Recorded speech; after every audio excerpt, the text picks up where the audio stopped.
Welcome to the Deep Dive. You're tuning in because, well, you're curious about Germany as a travel spot, right? Uh-huh. And you want to get beyond, the usual cliches. Maybe you've got a trip coming up, or maybe you just want to be in the know. Yeah, exactly. We've gone through a ton of information from the official Germany travel sources. And our mission today, it's really to give you a feel for the surprising variety Germany offers. Forget the stereotypes. We're diving deep into what makes it so diverse. Exactly. We want to give you more than just like a brochure summary. The range of experiences you can actually have in Germany is pretty impressive. Right. So we want to pull out some key aspects for you based on all that info that's out there. Okay, so where do we start? How do we even get a handle on this variety? Well, The- even the way the official Germany travel website is set up kind of gives you a hint. You land there, and first thing you see are these privacy settings. Essential, statistics, marketing, external contents. It's small, but it sort of reminds you that planning travel now has this digital side. True. It's always there. And then look at the main navigation. Inspiring Germany. Cities and culture. Nature and outdoor activities. Royal palaces and castles. And experience and enjoy. Right. That structure alone suggests they're aiming at lots of different people, different interests. It's quite deliberate, isn't it, how they've segmented the core parts of German tourism. It shows where they see the country's strengths, Yeah, appealing to different travel styles, cultural deep dives, outdoor stuff. absolutely. Now, okay, say museums are your thing. They have whole sections just for that, helping you find the right one. Uh-huh. They even feature the Bode Museum in Berlin quite prominently. You know that grand building with the TV tower kind of peeking out behind it? Oh, yeah, iconic shot. It instantly gives you that sense of cultural richness. What's waiting for you? That specific image, the Bode against the Berlin skyline, it works really well as visual shorthand. It says these cultural places aren't just stuck away somewhere, they're part of the city vibe. Totally. And speaking of things that tell a story, they put a big emphasis on old towns with UNESCO World Heritage status. Right, the UNESCO sites. There's this really captivating picture of Stralsund. You look at it and you can almost feel the history coming off those old brick buildings, that big town hall. It's evocative. And that UNESCO label, well, it tells you this isn't just some cute old town. It's recognized, like, universally for its historical value.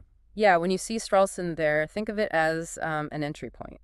It shows Germany is serious about preserving its past. Definitely. That UNESCO title isn't just a pat on the back. It means these places have outstanding universal value, worth protecting for everyone. It really has weight, doesn't it? And get this, Germany actually has 54 UNESCO World Heritage Sites. 54. Yeah. They even use that same Bode Museum picture again when they mention this number.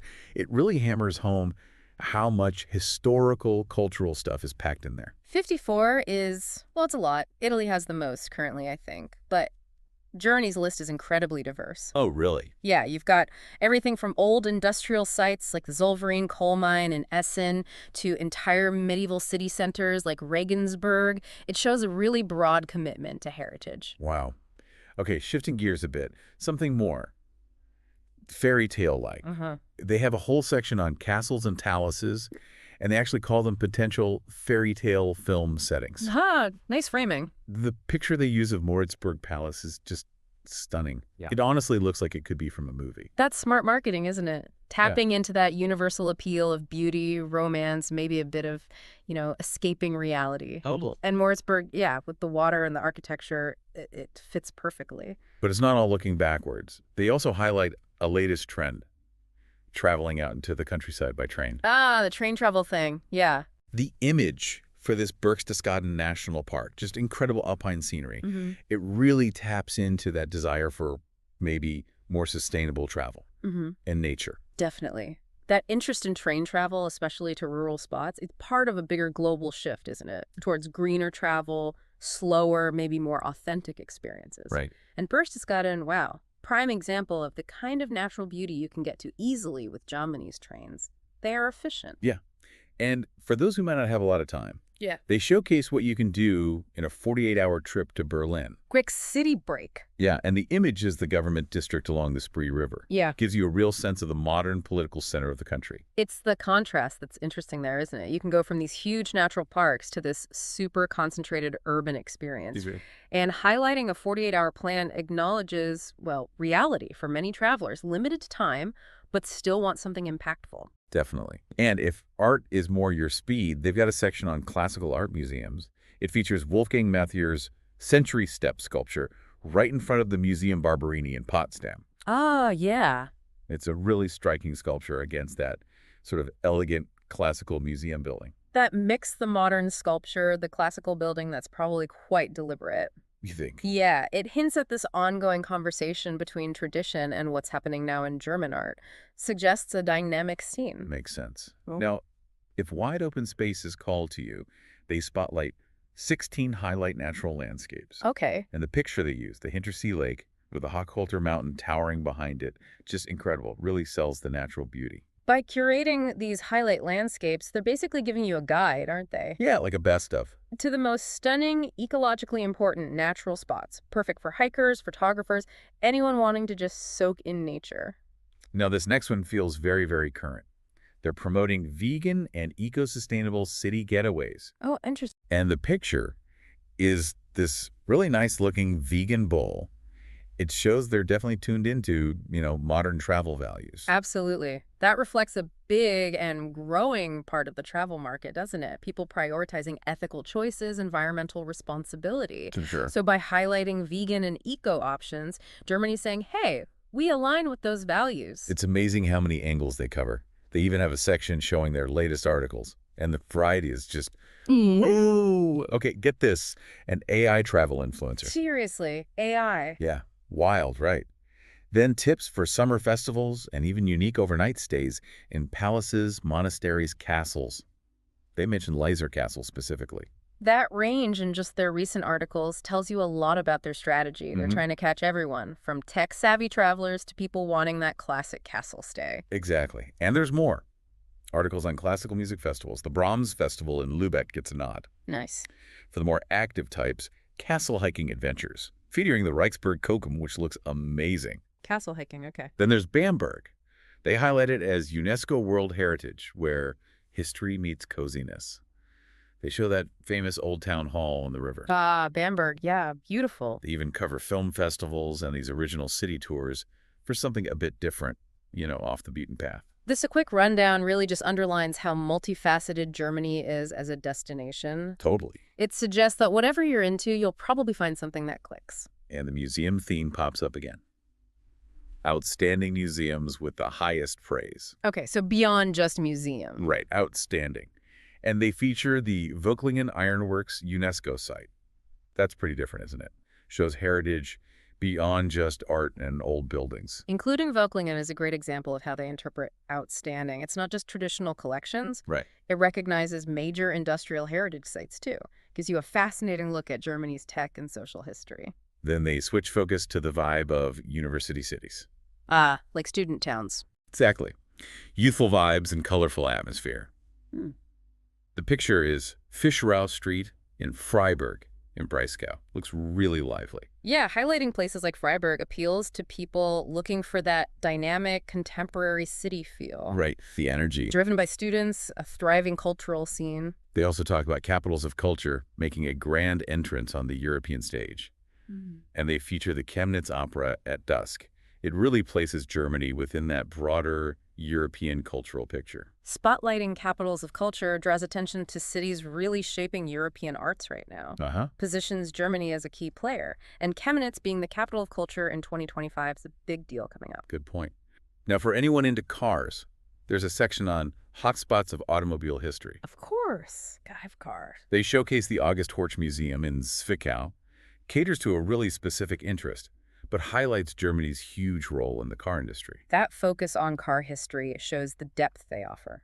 They acknowledge and appeal to even niche interests. It's a reminder of German engineering history. And if you dream of stepping back in time, Baroque cities. Ah, the Baroque period. Yeah, experiencing the 17th, 18th centuries, there's a stunning sunset shot of the Dresden Frauenkirche.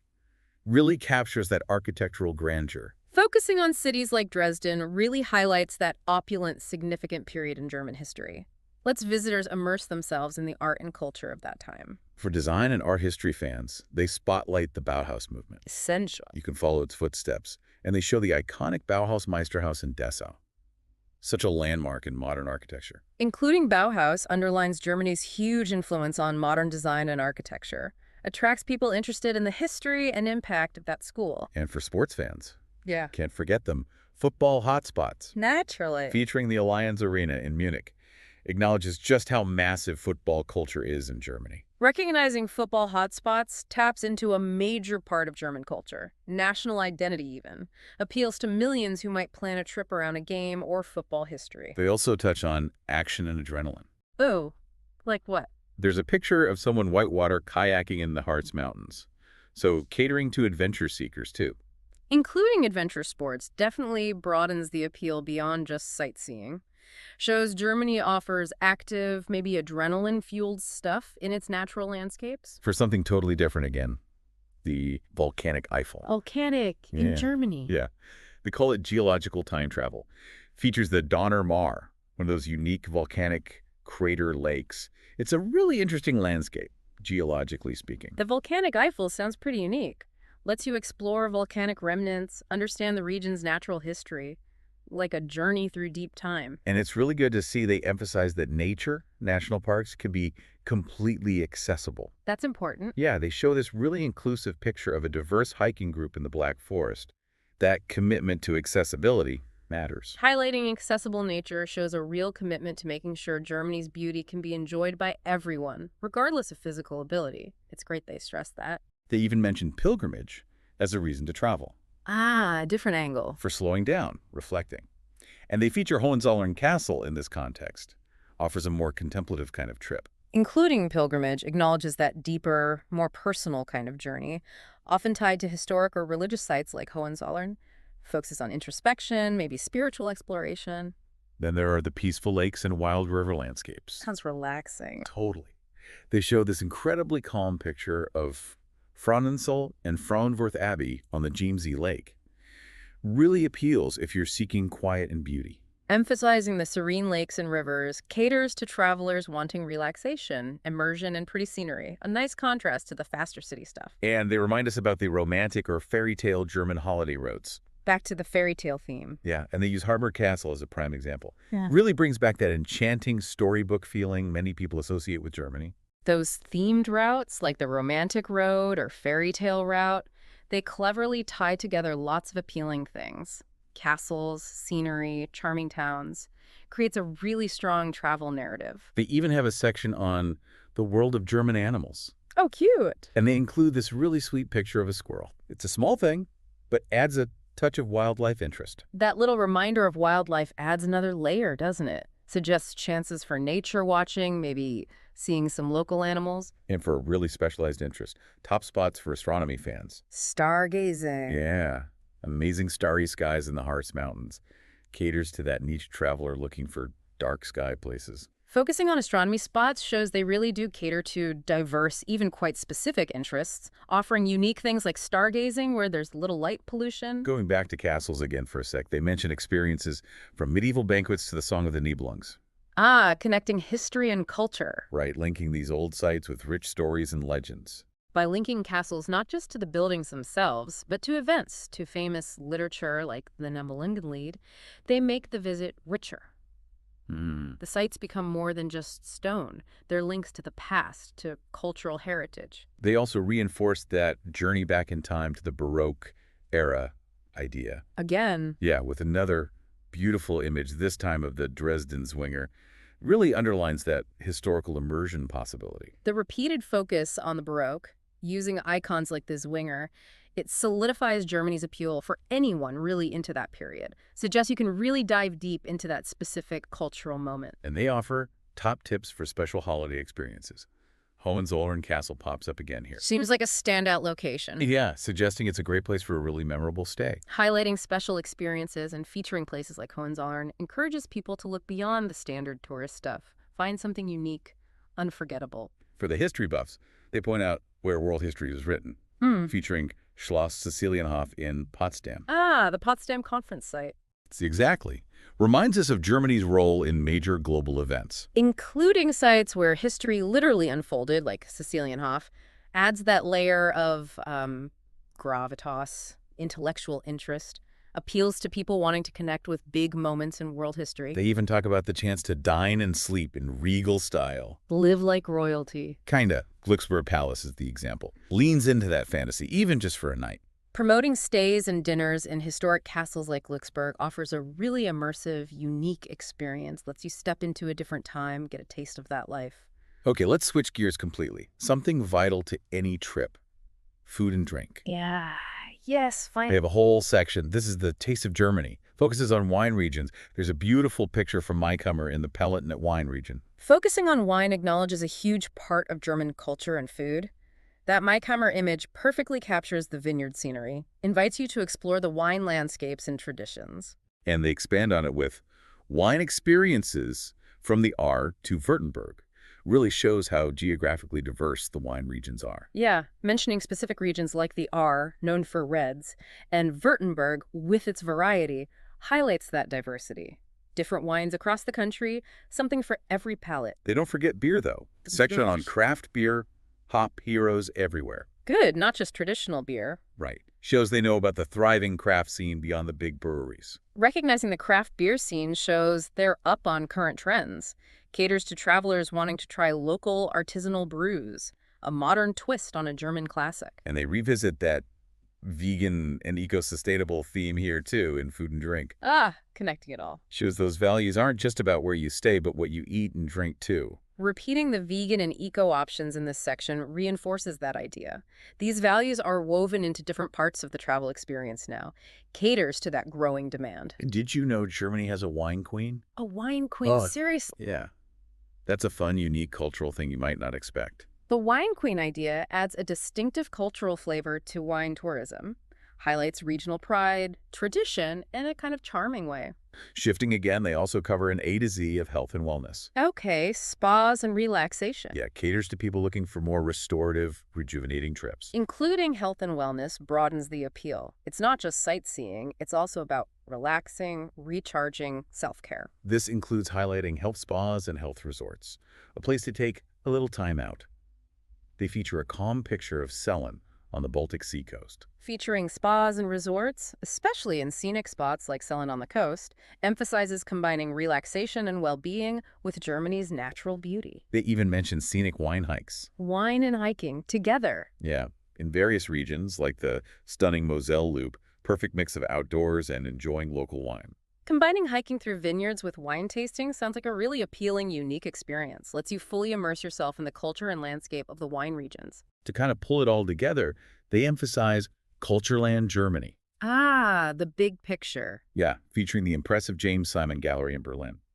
Underscores the country's deep, diverse cultural offerings. That overarching theme, Cultureland Germany, shown through big institutions like the James Simon Gallery, it reinforces Germany's identity as a major center for arts, heritage, and intellectual life. They also highlight some current events, important anniversaries, like the 50th anniversary of the Germany fairy tale route, super popular, Oh, wow, 50 years. and the 275th anniversary of the death of Johann Sebastian Bach, huge figure in classical music. Highlighting anniversaries like these gives timely reasons to visit, doesn't it? Yeah, it connects travel to celebrations, history, deeper engagement. Offers a focus. And looking ahead, they mention Chemnitz as the European Capital of Culture in 2025. Right, we mentioned that. It's a heads up on a city that's going to be a major cultural hotspot soon. Pointing out Chemnitz for 2025 draws attention to a place set to have a really vibrant arts program. Makes it a compelling destination for that year. They even mention Germany's Top P100 survey. Like a ranking. Suggests there's a bunch of curated, highly recommended experiences ready for you to look into. Having a top 100 survey sounds like a useful resource for travelers.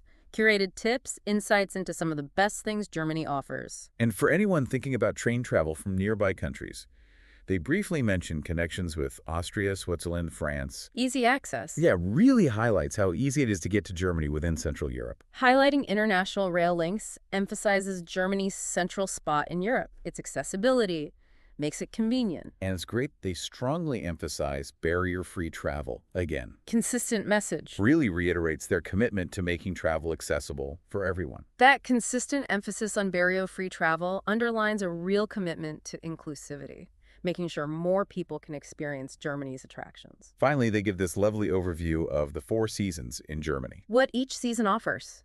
Exactly. From spring blossoms to cozy winter romance. Shows there's a good time to visit pretty much any time of year.